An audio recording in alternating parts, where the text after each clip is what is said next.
यसरी जहाँ मान्छे अहिले जहाँ मान्छे हिँड्ने बाटो छ हैन त्यतिखेर त मान्छे अब धेरै हिँड्ने ठाउँमा बोर्डर मेन सेन्टरतिर यसो पर्यो थकान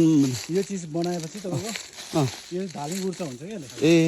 जस्तो एकचोटि घुम्दैमा कति पुण्य हुन्छ भन्ने कुरा हुन्छ ए एकचोटि राउन्ड मार्यो भने त्यसको लागि भनेर यो मेन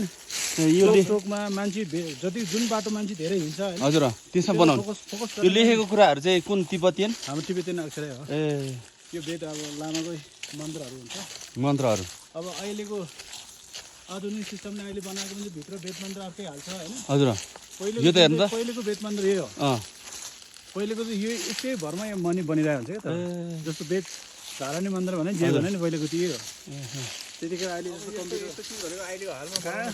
अब त कहाँ बन्ने र अब त उयो यहाँ हेर्नु त यस्तो यो बुट्टा यो कति पुरानो होला ल त्यही त यो ढुङ्गामै खोपेको हेर्नु त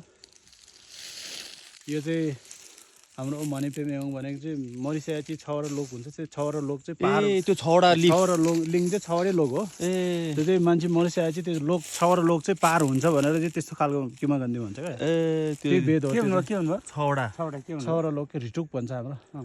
मान्छे मरिसकेपछि त्यो छवटा लोक चाहिँ अब घुम्नै पर्ने हुन्छ